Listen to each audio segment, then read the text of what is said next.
Hello guys, hello air signs, Gemini, Libra, and Aquarius. Welcome dito sa aking channel, Kapalaran 888. Welcome. Air signs, Gemini, Libra, and Aquarius. Air signs, Gemini, Libra, and Aquarius. I hope na makuha mo ang energy sa weekend na to. Wala.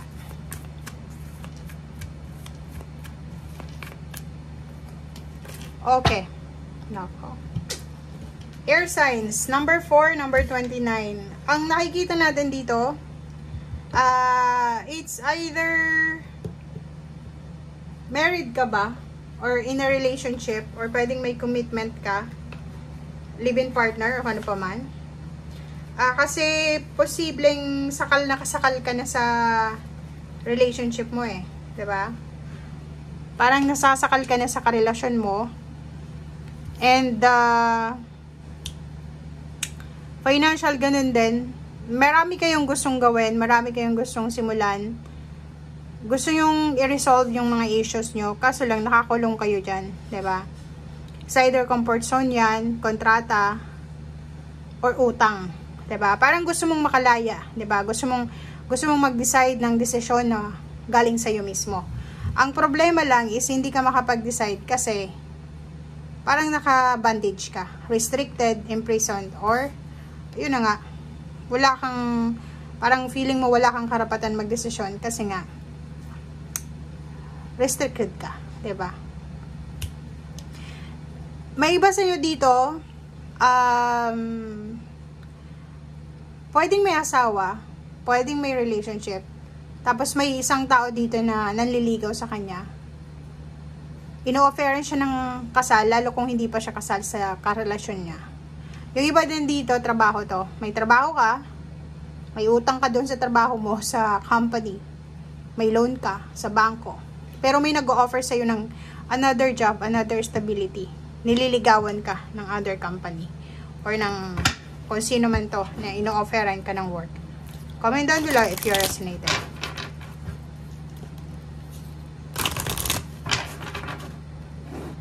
Okay, kunin natin to.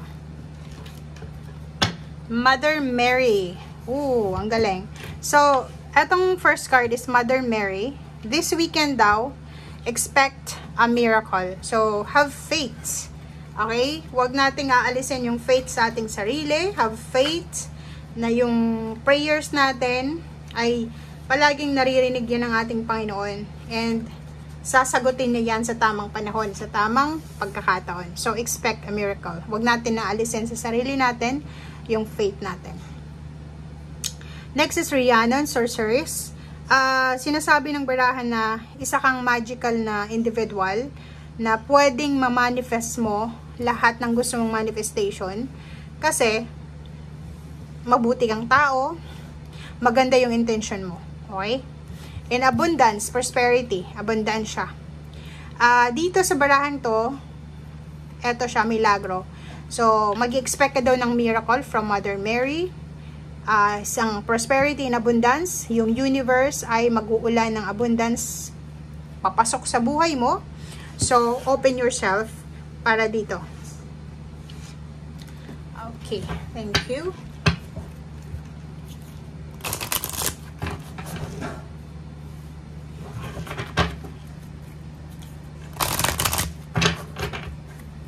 Air signs, Gemini, Libra, and Aquarius. Wow! Okay.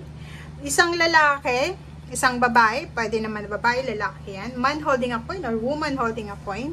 43-7. May iba sa inyo dito na hinihintay nyo talaga yan. Isa kayong individual na matagal nyo nang hinihintay na mahawakan yung perang yan. Or yung abundance na yan. So, wag kang mawala ng pag-asa kasi sinasabi ng barahan na may papasok sa buhay mo, uulan ng grasya, uulan ng abundance, so open yourself. Okay? If ever man na relationship yan, pwedeng etong taong itong nanliligaw sa'yo is financially stable siya. If ever man na trabaho yan, ang ino-offer sa yung bagong trabahong ito is posibleng kumita ka ng mas malaki sa kinikita mo kaysa sa ngayon. Wow! Thank you. Air signs.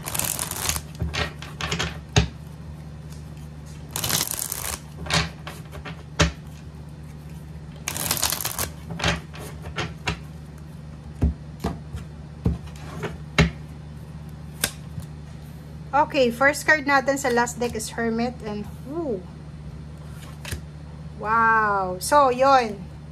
Ang ganda, air signs. Ang barahang ito na 3 cards ay nagsasabi sa'yo na sa future, pwedeng bukas, makalawa, next month, next week, next year, next few months, bago matapos yung taon, posibleng mahahanap mo yung katahimikan.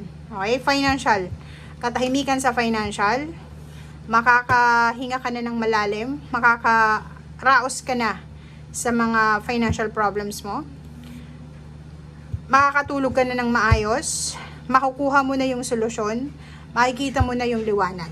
Okay?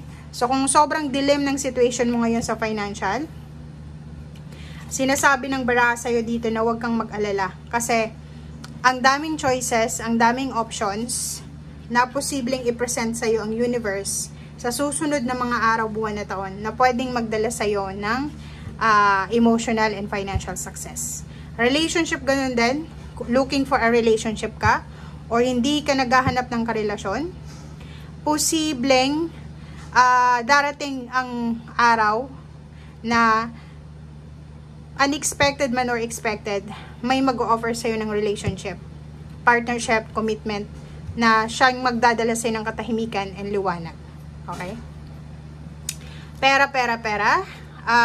Nakikita natin dito na may family gatherings na mangyayari. It's either this month, ng May, end of May, or first week ng May. I'm sorry, first week ng June, second week, or third week, or fourth week. So, kailangan mo siguro ng pera. Kailangan mo mag-save ng pera simula this weekend, or kailangan mong mahawakan tong perang ito dahil may kailangan kang pag-asusan this June. Nakikita natin dito na ang daming posibilidad ng financial success dito sa future. Okay? Family. Nakikita ko sa'yo dito na posibleng may mga ari-arian dito na pwedeng ibenta. Posibleng yung unexpected na regalo galing sa iyong mga ninuno ay malaking halagang pera yung kapalit nito. Okay? O, 'di ba? So, nakikita natin guys na hindi lang pala pera itong mga parating sa buhay mo. Hindi lang solusyon sa problema sa pera, kundi sa emosyonal. Pwedeng may buntis, magbubuntis, mayroong manganganak, unexpected na news tungkol sa buntis, pagpapakasal, nabuntis, binyag, or kung ano pa man. So, comment down below if you are resonated. Oh, 9 of Wands. Sinasabi ng baraha sa'yo, take home message sa'yo this weekend na lahat daw ng mga sacrifices, lahat ng obligations, lahat ng mga pagtsatsaga mo ay posibleng magbunga na ito. Okay? Thank you guys and see you again. Bye!